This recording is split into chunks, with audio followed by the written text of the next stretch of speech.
সুয়াইবা কিরে, এত সুন্দর বালক তুই কই পাইছো? সুয়াইবা কো, ম্যাডাম আপনি কি জানেন না, আপনিই তো একটু আগে ডেলিভারি করছেন। আল্লাহু আকবার। আমিনা ডাক দেখো, সুয়াইবা পিঁপড়ায় কামড় দিলেও তো টের পাওয়া যায়, আমার মোহাম্মদ কবে জন্ম নিল আমি তো টেরও পাইলাম না। আল্লাহু আকবার। হযরত আমিনা বলেন, আমার প্রায় সময় কে যেন স্বপ্ন দেখাইতো আর বলতো, আমিনা যে ছেলেটা তোমার ঘরে জন্ম নিবা এই ছেলেটার নাম জমিনে হবে মোহাম্মদ, আকাশে হবে আহমদ। সুবহানাল্লাহ। হযরত আমিনা বলেন, আমি বাচ্চাটাকে কুলে নিলাম, কুলে নেওয়ার পরে দেখি তার যেখানে গোপন অঙ্গ এটা দেখা যায় না, কেমন যেন ঝাপসা ঝাপসা, এখানে তার হাতটা দিয়েও কেমন যেন ডাইকে রাখতে চায়, এ হাতটা সরাইতে গেলে কাঁদতে থাকে। তখন আমি বুঝছি তার এই গোপন অঙ্গ কাউকে দেখতে দিবে না। এরপরে আমি বলছি, উম্মে আইমন রে, আমার শাড়ির আঁচল ছিঁড়ে নিয়ে আসো। শাড়ির আঁচল ছিঁড়ে আনার পর লঙ্গির মতো যখন পেঁচাইছি, তখন আমার মোহাম্মদ অটোমেটিক তার গোপন অঙ্গের উপর থেকে হাতখানা সরাই নিছে। এ দোস্ত, এটা আল্লাহ নবীর জন্য স্পেশালি না, আমরা পারবো না। আমরা তো 3 বছর 4 বছর তারপরে ল্যান্ডে গোসল করি, কতক্ষণ ঠিক কিনা? লুঙ্গি তাকে নদীর পারে, আমি থাকি নদীর ভিতরে, 5 বছর বয়স। অথচ আল্লাহ নবী 1 ঘন্টার শিশু, তারপরেও তার গোপন অঙ্গ কাউকে দেখতে দেয় না। এটা নবীর মিলাদ, কতক্ষণ ঠিক কিনা? হযরত আমিনা বলেন, আমার শ্বশুর আইছে বাইতুল্লাহ তওয়াফ করে, আমিনা আমার নাতি আমার কুলে দাও। নাতিরে কুলে দিলাম, রোদের মধ্যে বইছে। একটু পরে আইসা কো, আমিনা গো আইলা না, কি তো হয়েছে শ্বশুর? রোদ আমার গায়ে ঠিকই লাগে, আমার নাতির গায়ে কে যেন ছাতি ধরে রাখে, রোদ লাগতে দেয় না। আল্লাহু আকবার।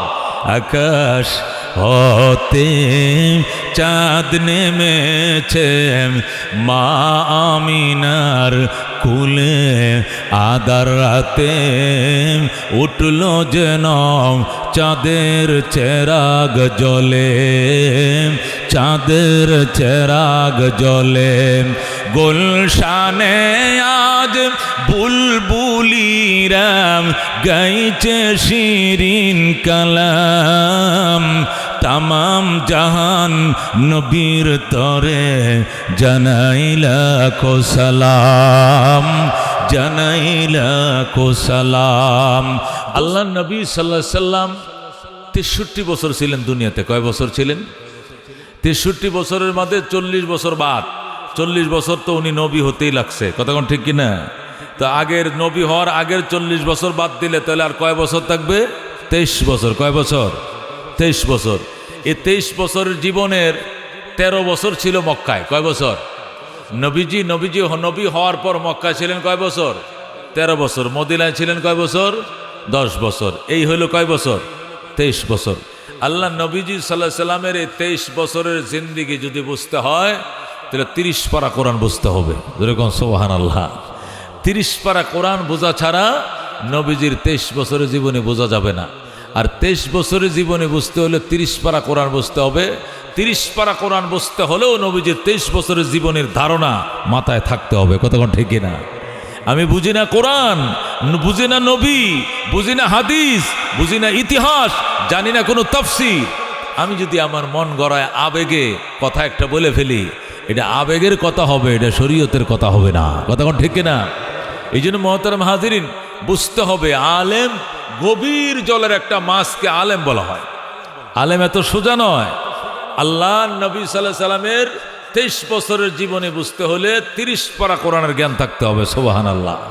কারণ নবীজির 23 বছরের জীবনের বিবরণ আল্লাহ 30 পারা কোরআনে দিয়েছেন। সুবহানাল্লাহ।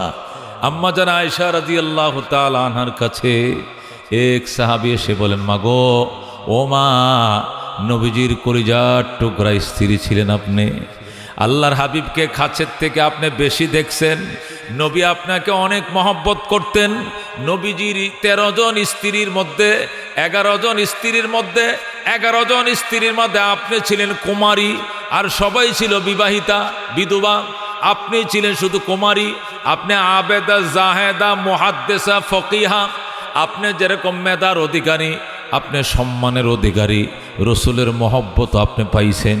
ওগো মা আয়েশা, আপনার থেকে আল্লাহ নবীজির চরিত্র সম্পর্কে একটু জানতে আসছিলাম, আপনি একটু বলবেন নি নবীজির চরিত্রটা কেমন ছিল? সুবহানাল্লাহ। আম্মা জান আয়েশা রাদিয়াল্লাহু তাআলা না ডাক দেয়া, ওগো রাসূলের সাহাবী, ওগো আল্লাহর হাবিবের আশেক, আপনি কি আল্লাহর কোরআন পড়েন নাই? পড়ছি তো। আল্লাহর কোরআনে একটা মানুষের চরিত্র যা হইতে বলা হয়েছে তার হুবহু উদাহরণ ছিল নবীজির চরিত্র। জোরে কোন সুবহানাল্লাহ। আপনি আল্লাহর 30 পারা কোরআন অ্যানালাইসিস করেন, ঘাটাঘাটি করেন, 30 পারা কোরআনের ভিতরে নবীজির 23 বছরের জীবনের সন্ধান পাবেন। তাহলে নবীজির 23 বছরের জীবন বুঝতে হলে 30 পারা কোরআন বুঝতে হবে। 30 পারা কোরআন বুঝতে হলে 23 বছরের জীবনের ধারণা আপনার আর আমার মাথায় থাকতে হবে। তারপরে যে পূর্ণাঙ্গ শরীয়তের একটা মেধা, একটা ধ্যান ধারণা আপনার তৈরি হবে। এছাড়া বাজান তৈরি হবে না। এই জন্য দোস্ত, আল্লাহর হাবিব সাল্লাল্লাহু আলাইহি সাল্লামের জীবনের এই মহাসমুদ্রকে বোঝার জন্য মুহাদ্দিসিনে কেরাম নবীজির জীবনীকে 5 ভাগে ভাগ করেছেন। কয় ভাগে? যেহেতু নবীজির জীবনটা একটা মহাসমুদ্র, এটা 30 পারা কোরআনে ছড়ানো ছিটানো, সুতরাং এটা আন্দাজি পড়লেও মনে রাখা যাইতো না, আন্দাজে শুনলেও মনে রাখা যাইতো না। এই জন্য আল্লাহ নবীজি সাল্লাল্লাহু আলাইহি সাল্লামের 30 বছর, এই 23 বছরের জীবনীকে 5 ভাগে ভাগ করছেন। কয় ভাগে? 5 ভাগে ভাগ করছেন। প্রথম ভাগের নাম হলো মিলাদুন নবী সাল্লাল্লাহু আলাইহি সাল্লাম। জোরে কোন সুবহানাল্লাহ। নবীজি 23 বছরের জীবনের কয়টা ভাগ? 5টা ভাগ। কয়টা ভাগ? প্রথম ভাগের নাম মিলাদুন নবী সাল্লাল্লাহু আলাইহি সাল্লাম। নবীজির মিলাদ সম্পর্কে আলোচনা, নবীজির জন্মের হিস্টোরি নিয়ে আলোচনা। নবী কখন জন্ম নিয়েছিলেন, কিভাবে জন্ম নিয়েছিলেন, কার ঘরে জন্ম নিয়েছিলেন, কত তারিখ জন্ম নিয়েছিলেন, কয়টার সময় জন্ম নিয়েছিলেন, জন্মের আগে পরে সিমটনগুলো, আলামতগুলো কেমন ছিল, এই নিয়ে বিস্তারিত আলোচনাকে বলা হয় মিলাদুন নবী সাল্লাল্লাহু আলাইহি সাল্লাম। সুবহানাল্লাহ। তাহলে নবীজির 23 বছরের জীবনকে কয় ভাগে ভাগ করতে হবে? 1 নম্বরে মিলাদুন নবী সাল্লাল্লাহু আলাইহি সাল্লাম, নবীজির জন্মের ইতিহাস। 2 নম্বরে সিরাতুন নবী সাল্লাল্লাহু আলাইহি সাল্লাম, নবীজির চরিত্রের বর্ণনা। কিসের বর্ণনা? সিরাতুন নবী মানে নবীজির চরিত্র, নবীজির আদর্শ। নবী খাইতেন কেমনে, নবী ঘুমাইতেন কেমনে, নবী বিবাহ করতেন কেমনে, সংসার চালাইতেন কেমনে, দান খয়রাত করতেন কেমনে, রাষ্ট্র চালাইতেন কেমনে, ও মুসলমান বিচার আচার করতেন কেমনে, ফ্যামিলিকে সময় দিতেন কেমনে, আচার আচরণ করতেন কেমনে, নামাজ পড়তেন কেমনে, রোজা রাখতেন কেমনে, ডিলাগুলো ব্যবহার করতেন কেমনে, পাগড়ি বাঁধতেন কেমনে, রুকু করতেন কেমনে, সজদা করতেন কেমনে।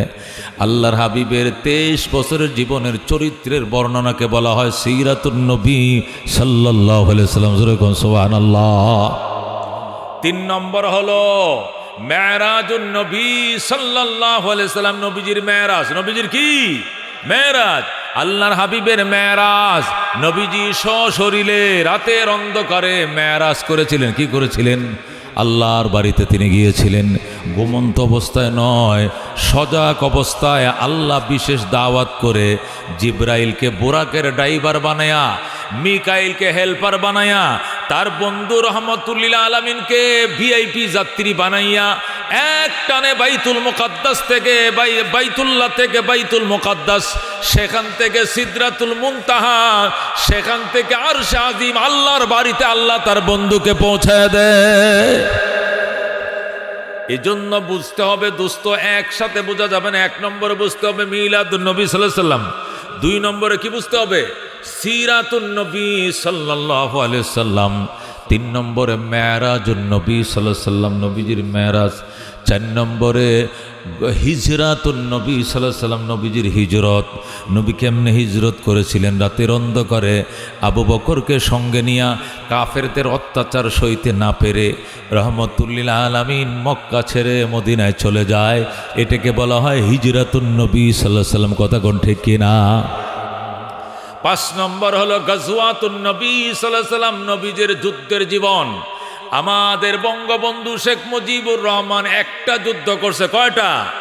1 যুদ্ধ করে যদি তিনি জাতির জনক হতে পারেন, তাহলে রহমতুল্লিল আলামিন সাল্লাল্লাহু আলাইহি সাল্লাম 65টা যুদ্ধ চালাইছেন।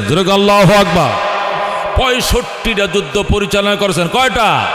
27টা যুদ্ধে তিনি ময়দানে কমান্ডার ছিলেন। 27টা যুদ্ধে আর বাকিগুলো বিভিন্ন সাহাবীদেরকে কমান্ডার বানায়া যুদ্ধ পরিচালনা করেছেন।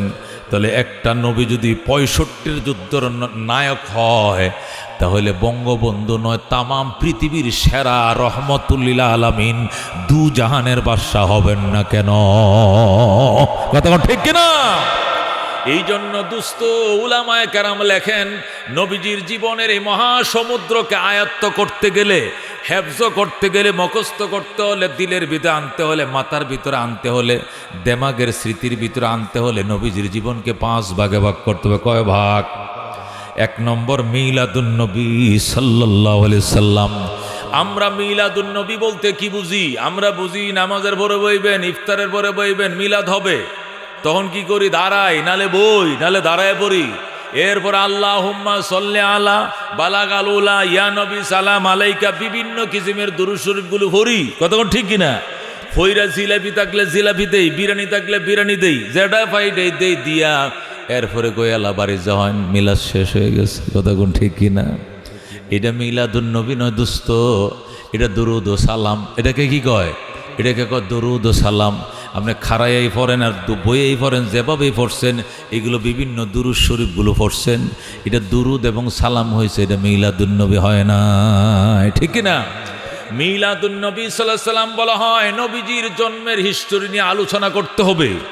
নবীজি কখন জন্ম নিয়েছেন, কার ঘরে জন্ম নিয়েছেন, বাবার কি নাম, মায়ের কি নাম, জন্মস্থানের কি নাম, কখন জন্ম নিয়েছেন, জন্মের আগে পরে সিমটন আলামতগুলো কি ছিল, এই নিয়ে বিস্তারিত আলোচনা করতে হবে, নতুবা মিলাদ হবে না। কতক্ষণ ঠিক কিনা? এই জন্য বন্ধু না বুঝে আমরা অনেক সময় উল্টাপাল্টা করি। আল্লাহ মাফ করবে, বলতে হবে আল্লাহ বুঝি নাই, উলামায়ে কেরাম বুঝাইছে, এই জন্য তওবা করছে, আর এমনটা করব না, আল্লাহ মাফ করে দিবে। ঠিক না? আর যদি বলে না হুজুররা কিছুই বুঝে না, সব আমি বুঝি, মোল্লারা কিছুই বুঝে না, তাহলে সারা জীবন ভুলের মধ্যে থাকবা, আসরের মধ্যে না জবাব দিতে পারবা না। কথা ঠিক কিনা? এই জন্য বুঝো, মিলাদুন নবী বলা হয় নবীর জন্মের ইতিহাস নিয়ে আলোচনা করা। জন্মের ইতিহাস কি শুনেন? আজ থেকে ১৫০০ বছর আগে, কয় হাজার? বাংলাদেশ থেকে ৪,৫০০ কিলোমিটার, ৪,৫০০ মাইল পশ্চিমে, আজ থেকে ১৫০০ বছর আগে বাংলাদেশ থেকে ৪,৫০০ মাইল পশ্চিমে হযরত আদম আলাইহিস সালামের জন্মের ৯,৩১৩ বছর পর, হযরত নূহ আলাইহিস সালামের তুফানের ৬,১৩৫ বছর পর, হযরত ইব্রাহিম আলাইহিস সালামের জন্মের ৩৫০০ বছর পর, হযরত মূসা আলাইহিস সালামের জন্মের ২৩০০ বছর পর, হযরত ঈসা আলাইহিস সালামের জন্মের ৫৭০ বা ৭১ বছর পর, আসহাবে উখদুদ এবং আসহাবে কাহাফের ঘটনার ৭০ বছর পর, আসহাবে ফিলের ঘটনার ৫০ দিন পর, ২০ এপ্রিল, মতান্তরে ২২ এপ্রিল, ১২ রবিউল আউয়াল, মতান্তরে ৮ অথবা ১১ রবিউল আউয়াল, সোমবার দিন সুবে সাদেকের টাইমে বাবা আব্দুল্লাহর ঘরে, মা আমিনার উদরে, মক্কা নগরে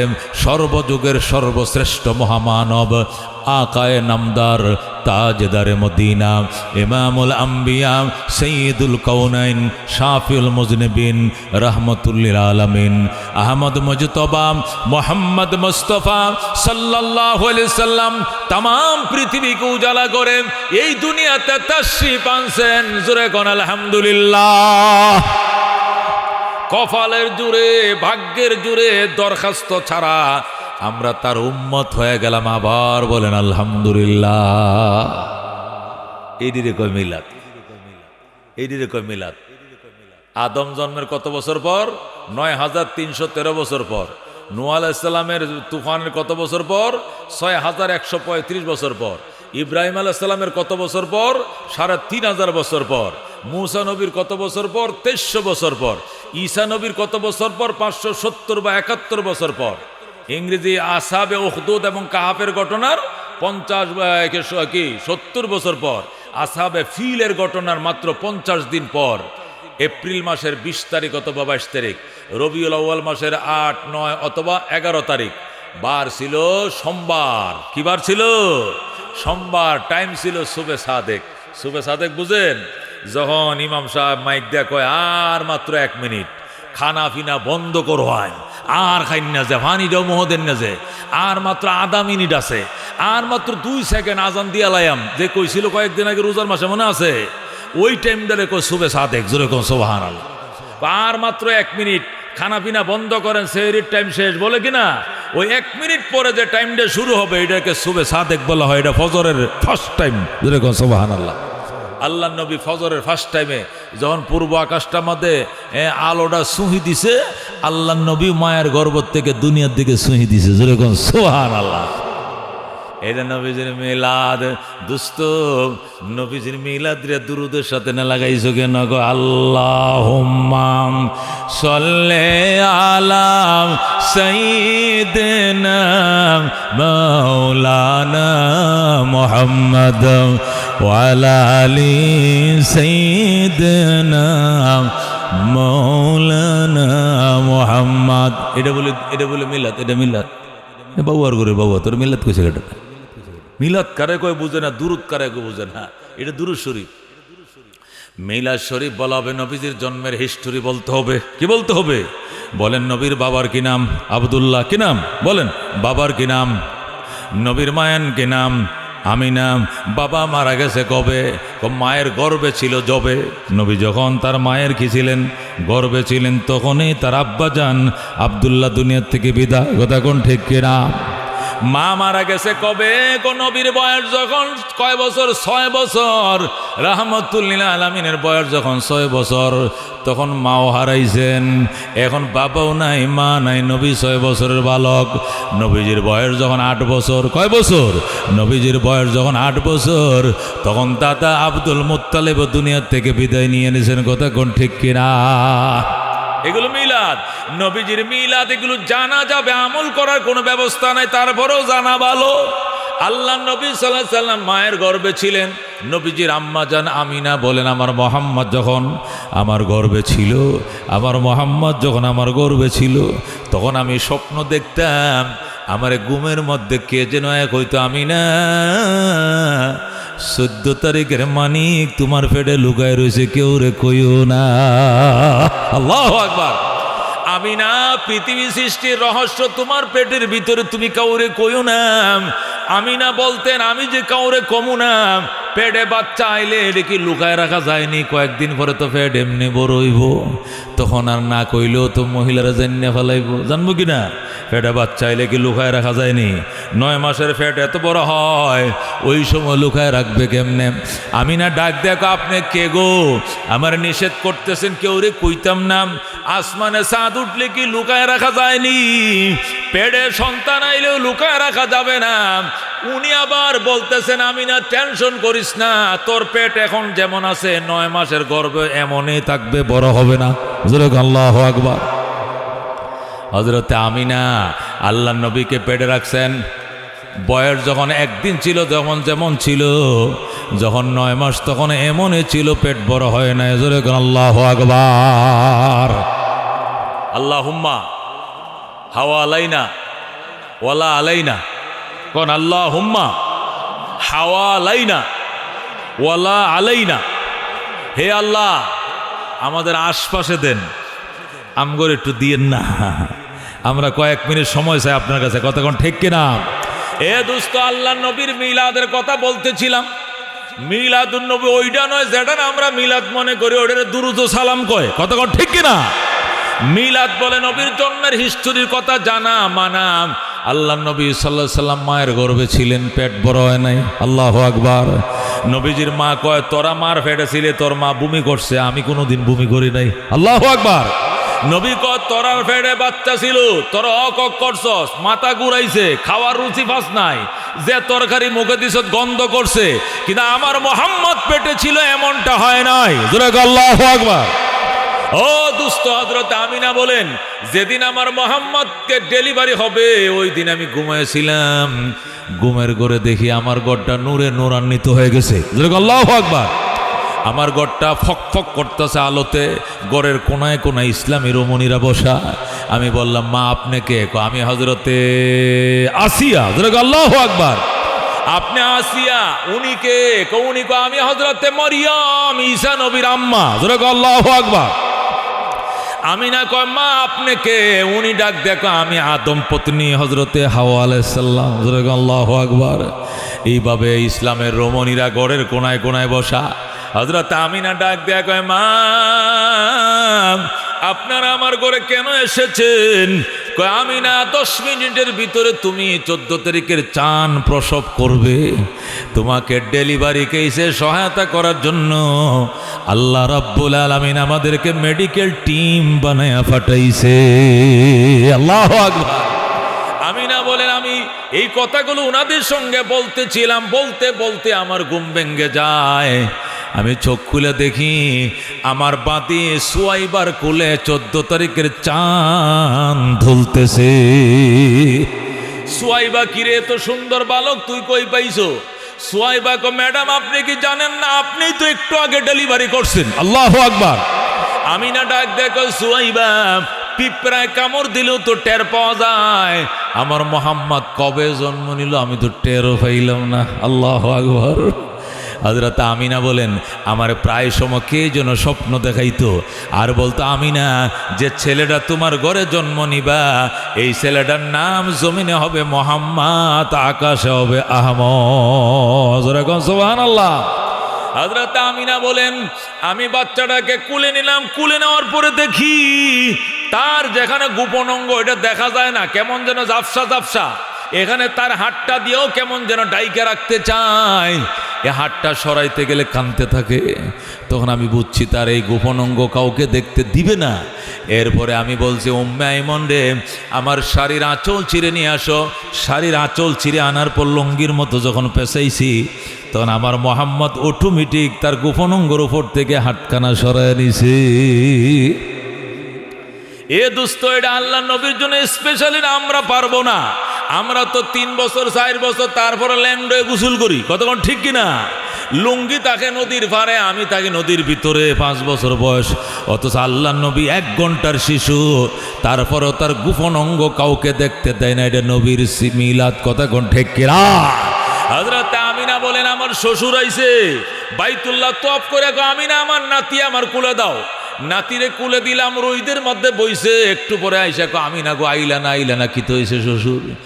রোদ আমার গায়ে ঠিকই লাগে, আমার নাতির গায়ে কে যেন ছাতি দইরা রাখে, রোদ লাগতে দেয় না। আল্লাহু আকবার। আকাশ হতে চাঁদ নেমেছে মা আমিনার কুলে, আদার রাতে উঠল যেন চাঁদের চেরাগ জ্বলে, চাঁদের চেরাগ জ্বলে। গুলশানে আজ বুলবুলিরা গাইছে শিরিন কালাম, তামাম জাহান নবীর তরে জানাইলা কো সালাম, জানাইলা কো সালাম। দোস্ত এগুলো আল্লাহ নবীজির মিলাদ। নবীজি যাচ্ছিলেন পাহাড় থেকে 2 পাশের পাথরগুলো ধুলতে ধুলতে নবীর কিনারে চলে আসছে, সালাম জানায়। আল্লাহু আকবার। নবীজি যায়, কে যেন ছাতা ধরে রাখে, রোদ লাগতে দেয় না। এগুলো সব নবীজির মিলাদ। এগুলো জানা যাবে, আমল করার কোনো ব্যবস্থা নাই, কিন্তু সিরাতুন নবী জানাও যাবে, আমলও করতে হবে। আমল না করার কোনো উপায় নাই, কথা ঠিক কিনা? আল্লাহ বলেন আমাতাকুমুর রাসূল ফাখুযুহু, আমার বন্ধু তোমাদের জন্য যা আনছেন আঁকড়িয়ে ধরো, আঁকড়িয়ে ধরো। ওমা নাহাকুম আনহু ফান্তাহু, যেগুলো থেকে আমার বন্ধু তোমাদেরকে বারণ করতে বলেছেন, ছেড়ে দিতে বলেছেন, এগুলোকে বর্জন করো, বর্জন করো। যেগুলোকে বর্জন করতে বলছেন এগুলোকে বর্জন করো, যেগুলোকে অর্জন করতে বলছেন এগুলো অর্জন করো। এটাকে বলা হয় সিরাতুন নবী, কতক্ষণ ঠিক কিনা? মার মুখী হওয়া যাবে না দোস্ত, মহব্বত মুখী হতে হবে, ভালোবাসা দিয়ে দুনিয়া জয় করতে হবে। মায়ের করে গ্যাঞ্জাম করে ধাক্কা ধাক্কি করে বিজয় হয় না, কতক্ষণ ঠিক কিনা? আদর্শের মাধ্যমে আল্লাহ নবী আদর্শ দিয়া পৃথিবীকে জয় করেছেন। পৃথিবীর কোনা কোনা পর্যন্ত তার ইসলাম পৌঁছে গিয়েছে আদর্শের জোরে, ঠেলা দিয়া নয়, ধাক্কা দিয়া নয়, আদর্শ দিয়া পৌঁছায় দিয়েছেন পৃথিবীর কোনায়। এই জন্য আল্লাহ নবী নিজেই বলছেন, ইন্নী বয়স্ত লিউতাম্মিমা মাকারিমাল আখলাক, আল্লাহ আমারে পাঠাইছে উত্তম চরিত্রের পরিসমাপ্তি ঘটানোর জন্য। সুবহানাল্লাহ। আল্লাহ নবী সাল্লাল্লাহু আলাইহি ওয়াসাল্লাম পেটের ক্ষুধায় গেছেন চাকরি করার জন্য। হাসান হুসেন উপবাস, আলী উপবাস, ফাতেমা উপবাস, সাহাবায়ে কেরামের ঘরে চুলায় জাল নাই, এক সান ডুবছে আরেক সান উঠছে, এই সান ডুবছে আরেক সান উঠছে, নবীজির ঘরে কোনো চুলায় জাল নাই। কাজের সন্ধানে গেছেন সেই উহুদ পাহাড়ের গোড়ায়, যায় দেখে ইহুদির বাচ্চা বিরাট বড় খেজুর বাগানের মালিক নিজের বাগানে নিজে পানি ডালে। নবী যায় কো বাজান আপনার কি কাজের লোক নাই? কয় না, আমি কাজ করব, করাইবেন নি কাম? ইহুদি কো আপনি বুড়া মানুষ, কাম পারবেন? নবী যে হে চিনে না, মনে করছে এলাকার দক্ষিণ পাড়ার কুদ্দুস ভাই মনে করছে, আরে বুঝুন না, হে কো আপনি মুরব্বী মানুষকে আপনি কাম পারবেন? রসুল কো পারবো। কি কাজ? কো বালতি উঠাবেন পানি, বালতি ভরে পানি উঠাইবেন, খেজুর গাছের গোড়ায় গোড়ায় দিবেন। আল্লাহ নবী গো আমি পারবো। এক এক বালতি পানি উঠায়, এক একটা খেজুর গাছের গোড়ায় দেয়, এইভাবে 5 বালতি পানি উঠাইছে। খোদার জ্বালায় নবী আর পানি উঠাইতে পারে না। ইহুদি কয় আপনি ক্লান্ত হয়ে গেলেন কেন? খোদার যন্ত্রণায় 3 দিনের উপবাস, পেটে পাথর বাঁধা। তখন ইহুদি ঘর থেকে 5টা খেজুর আইনা দিছে, বলেন আল্লাহু আকবার। আল্লাহ নবী সেখান থেকে 2.5টা খেজুর খেলেন, আর 2.5টা খেজুর তার খাদেম হযরত আনাস ইবনে মালিককে দিলেন। ছোট্ট সাহাবী হযরত আনাস খাইছেন 2.5টা খেজুর, নবী খেয়েছেন 2.5টা খেজুর। 5টা খেজুরকে পানি পান করার পর শক্তি আইছে, নবী আবার পানি উঠাইতে শুরু করছে। আগে নাস্তার আগে উঠাইছে 5 বালতি পানি, নাস্তার পরে উঠাইছে আরো 4 বালতি পানি। কয় বালতি হয়েছে? 9 বালতি পানি উঠানোর পর যখন 10 নম্বর বালতিটা টান দিছে, ঠাস করে বিজা রশিটা চিরে বড়া বালতির নিচে ধ্রিম, সেই গভীর গর্তের মধ্যে যায় যখন ঠাস করে বালতিটা পড়ছে, আল্লাহ নবী কয় ইন্না লিল্লাহি ওয়া ইন্না ইলাইহি রাজিউন। ইহুদি দৌড়াইছে, কয় মাল মুসিবত, বিপদ কি? তুমি ইন্না লিল্লাহ ফরকা? রসুল কয় হিন কাতা হাবলিহি, আমার হাতের রশি ছিঁড়ে গিয়েছে, বালতি নিচে পড়ে গিয়েছে। ইহুদি কো বালতি ভরবে কেন? সারাদিন পানি উঠাই আমি, বালতি ছিঁড়ে না, রশি ছিঁড়ে না। আর আপনি কয় বালতি উঠাইছেন? 9 বালতি। 9 বালতি রশি ছিঁড়ে মিয়া আপনি গৈসে গৈসে সানসন দড়িটাই লেগে তুই দড়িটা ছিঁড়ছে।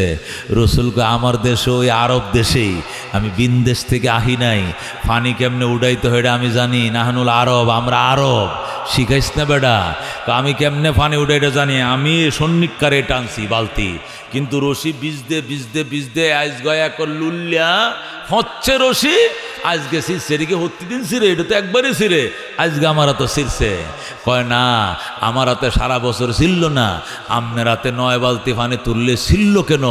আমনের দোষ।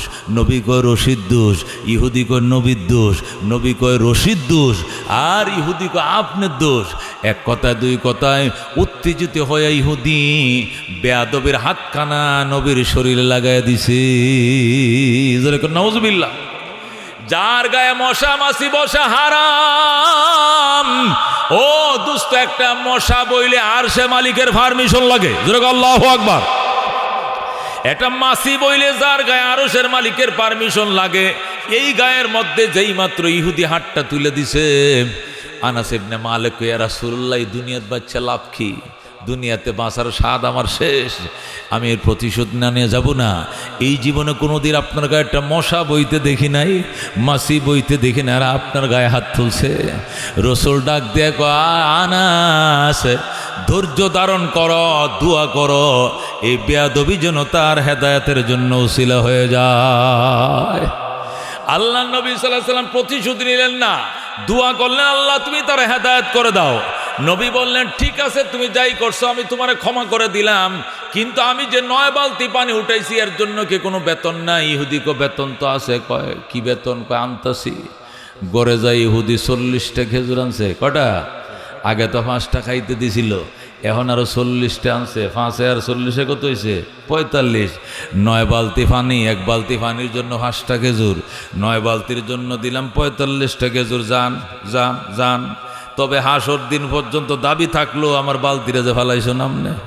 রসুল কই এত বড় বেয়াদি করার পরে এখন ওই বালতির কথাই কস, ওই মরার ঘরের মরা, তুই তো বালতির দেখা যায় আশেক নবী ছিলেন। হ্যাঁ, কিতা কিতা কইছো নবী নবী টবি তো চিনি না আমি। আল্লাহ নবী গো চিনলে মদিনে আইসো আমি গেলাম, আল্লাহু আকবার। এই বলে নবী চলে গেল। ইহুদি নবীরে যতক্ষণ দেখা যায়, নবী তো হয়ে যাইতেছে মরুভূমি দিয়া বিল ফাতারে, যতক্ষণ দেখা গেছে এতক্ষণ বৎসনা করছে, তিরস্কার করছে।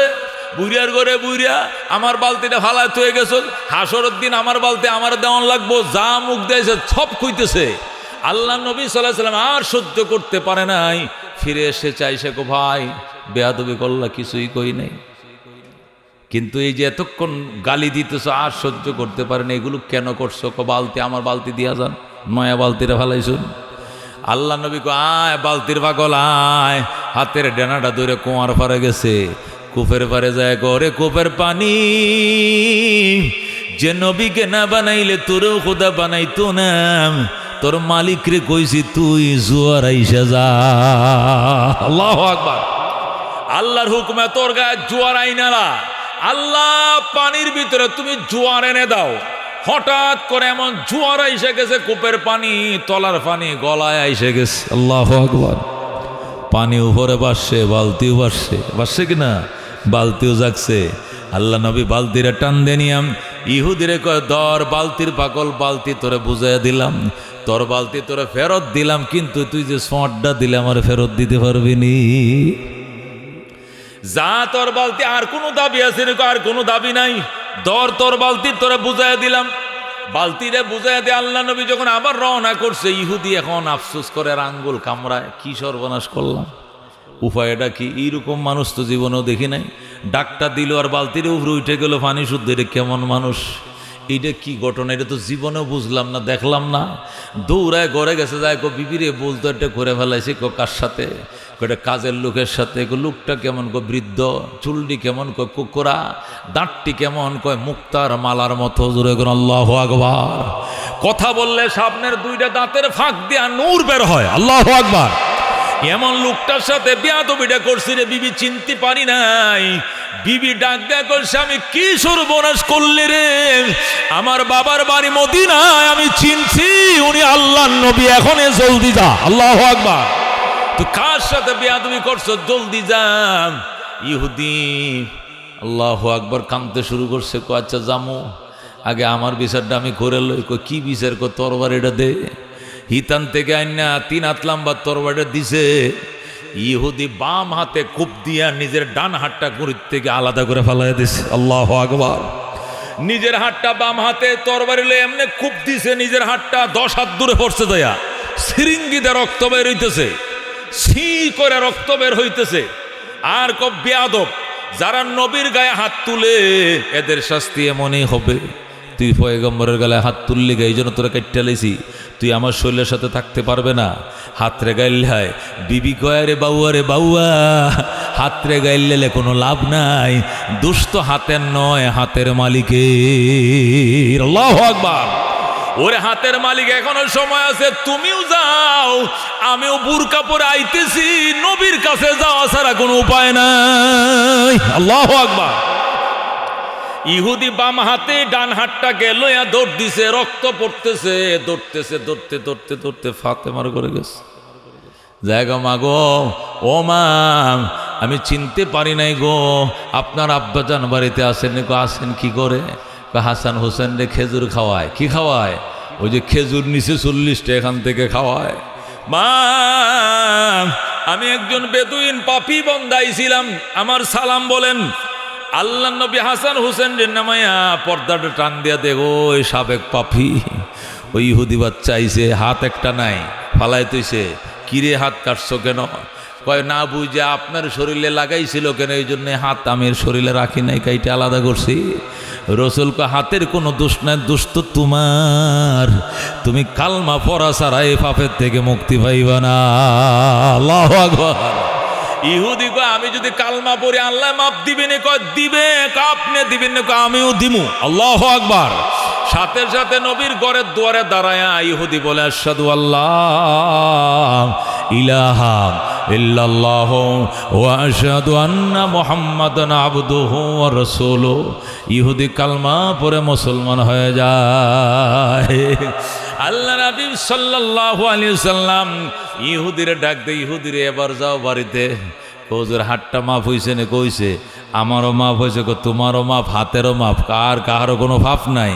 করতে হইলে একটু কাটা হাতটা জোড়া লাগাই দেন, এই কাটা হাতটা একটু জোড়া লাগাই দেন। রসুলকে আমি জোড়া লাগাইতাম কি? আমি কাটছি? তুই কাটছ? তোর হাত তুই যা ডাক্তারের কাছে যাহা, ব্যান্ডেজ লাগাই দিবে, কইতে কামইতো না। আমনে একটু জোড়া লো। আমি কেমনে লাগাম? আল্লাহরে আমনে কয়ে দেন, আপনি বইলা দেন। রসুলকে বুঝেছি, কাটা হাতের সাথে লাগাও, শক্ত করে ধরো। সাপ দিয়ে ধরছে, আল্লাহ নবী মুখের থেকে থুতু নিয়া ডাক দেখা, মালিক, ও মালিক, যে ঠুটের মেডিসিন দিয়ে আবু বকরের সাপের বিষ নামাইছিলাম, হযরত আলীর চোখের চিকিৎসা করছিলাম, এখনো সেই মেডিসিন আমার ঠুটের গোড়ায় আছে। আমি একটু টান দিয়ে দিলাম, তুমি জোড়া লাগায়া দাও। আল্লাহু আকবার। ভিজা হাতটা ঠুট থেকে ভিজা এনে আঙ্গুলটা দিয়া যখন কাটাটার চারপাশে একটু এইভাবে কষ্টেপের মতো একটু টান দিছে, সাথে সাথে জোড়া লাইগা যায়। আল্লাহ নবীকে ইহুদির হাতটা যারা দে, দিছি যারা, আরো জোরে যারা মারছি যারা, কেমন লাগে? কেমন লাগতো? এই হাত যে কাঁদছিলাম, এই কথা এখন আর মনে নাই। বলেন আল্লাহু আকবার। রাতের আধার কেটে কেটে আকাশে চাঁদ উঠল, জোরে কর মারহাবা। সারা জাহানের দিক বিদিকে, সারা জাহানের দিক বিদিকে আলোর ধারা ছুটল, তলাল বাদ্র আলাইনা মিন সানিয়াতিল বিদা ওয়াজব শুকরু আলাইনা মাদআ লিল্লাহি তাআলা। গর মারহাবা। মানবতার বন্ধু তুমি, ওগো রহমতুল্লিল আলামিন, তাই তো শুকর আদায় করি, তাই তো শুকর আদায় করি। কুল মাখলুকাত নিশিদিন তলাআল বাদরু আলাইনা মিন সানিয়াতিল বিদা ওয়াজব শুকরু আলাইনা মাদআ লিল্লাহি তাআলা। মারহাবা। এই জন্য দোস্ত, আল্লাহ নবী সাল্লাল্লাহু আলাইহি ওয়াসাল্লাম, আল্লাহ নবী সুন্দর আচরণ করছে, কালমাও পড়ছে, জান্নাতি হইছে, হাতও ভালো হইছে, 100 না যায় নাই। অথচ নবীজি সাল্লাল্লাহু আলাইহি সাল্লাম সমস্ত নবীদের সরদার, রহমতুল্লিল আলামিন, একজন পয়গম্বরের গায়ে 100 জান্নাতি পুরুষের শক্তি থাকে। যদি বাঁ বাতের কেনি আঙ্গুলটাতে বাড়ি মারতো, ইহুদি তোলার মতো উড়ে যাইতো। কথা কোন ঠিক কিনা? কিন্তু নবী এগুলো করে নাই, ধৈর্য ধারণ করছে, হেদায়েতের জন্য দোয়া করছে, হেদায়েত হইছে, কপালও ফাটছে। কথা কোন ঠিক কিনা? এই জন্য দোস্ত, এখান থেকে আমাদেরকে শিক্ষা নিতে হবে। দোস্ত রে, সমাজের যে কোনো সমস্যা যার দ্বারা সমাধান হয়, চেয়ারম্যান দ্বারা হলে চেয়ারম্যানের কাছে যাইতে হইব, মেম্বার দ্বারা সমাধানযোগ্য জিনিস হলে মেম্বারের কাছে যাইতে হইব, আর আলেম দ্বারা যদি সমাধানযোগ্য জিনিস হয়, ওই আব্দুল মতিন সাহেবের কাছে যাবেন নেত্রকোনায়, আব্দুল কাইয়ুম সাহেবের কাছে যাবেন, আল্লামা জিয়াউদ্দিন সাহেবের কাছে যাবেন, বড় আলেমের কাছে যাবেন, যায় বলবেন বাবা একটা সমস্যা দেখা দিছে, এটা আপোষের মধ্যে, ভ্রাতৃত্বের সাথে বন্ধুত্বের মাধ্যমে যাতে আমাদের মধ্যে তিক্ততা তৈরি না হয়, এর সমাধান চাই, কোরআন হাদিসের আলোকে সমাধান দেন। সুন্দর করে জান্নে বুঝায় যে সমাজের সমাধান নিয়াম একদম মায়ের পেটের সন্তানের মতো ভালোবাসা ভ্রাতৃত্ব নিয়ে সমাজে বসবাস করবেন, কোনো দ্বন্দ্ব থাকবে না। কথা কোন ঠিক কিনা? এই জন্য দোস্ত, সর্বক্ষেত্রে আল্লাহ নবীকে আদর্শ বানাইতে হবে। প্রেসিডেন্ট যদি হও, নবী প্রেসিডেন্ট ছিলেন, আদর্শবান হও, নবীর আদর্শে আদর্শবান হও, পৃথিবীর শ্রেষ্ঠ প্রেসিডেন্ট হইবা। বিচারপতি যদি হও, নবীও বিচারপতি ছিলেন, তার বিচারকে আদর্শ বানাও, আদর্শ বিচারপতি হইবা। নেতা হও, নবীও নেতা ছিল, নবীর মতো নেতা হও, আদর্শ নেতা তুমি হইবা। কথা কোন ঠিক কিনা? আল্লাহর হাবিব সাল্লাল্লাহু আলাইহি সাল্লামের আদর্শের মিল আমাদের ভিতরে নাই। এই জন্য শ্বশুরের সাথে শাশুড়ির মিল নাই, পুতের বউর সাথে শ্বশুরের মিল নাই, ও বন্ধু ইমামের সাথে মুসল্লিদের মিল নাই, সরকারি দলের সাথে বিরোধী দলের মিল নাই, গাঙ্গের উত্তর পারের সাথে দক্ষিণ পারের মিল নাই। একটাই কারণ, নবীর আদর্শের সাথে আমাদের আদর্শের মিল নাই। কথা ঠিক কিনা? এই জন্য আল্লাহ বলেন, লাকাদ কানা লাকুম ফি রাসূলিল্লাহি উসওয়াতুন হাসানা, নিশ্চয় তোমাদের জন্য আমার রসুলের ভিতরে রয়েছে উত্তম আদর্শ। এত সুন্দর আদর্শ পৃথিবীর কেউ কে দেখাইতে পারবে? আচ্ছা, বঙ্গবন্ধুর আদর্শটা কি নবীর মতো হইবনি? জিয়া রহমানের আদর্শ কি নবীর মতো হইবনি? এরশাদ চাচার আদর্শ কি নবীরদের মতো হইবনি? আমি অলিউল্লাহর আদর্শটা কি নবীরদের মতো হইবনি? নবীর আদর্শ যদি না মানো, কারে গো এত বড় মানুষ তুমি মানছো, যার আদর্শ তুমি মানতে চাও, জান্না হুন্নেই তো তুমি জুলুমের শিকার হয়ে যাইবা। কথা কোন ঠিক কিরা? এই জন্য আল্লাহ বলছেন, আমার বন্ধু ওয়া ইন্নাকা লাআলা খুলুকিন আযীম, তুমি মহান চরিত্রের অধিকারী। কি এর অধিকারী? আজিম মানে মহান।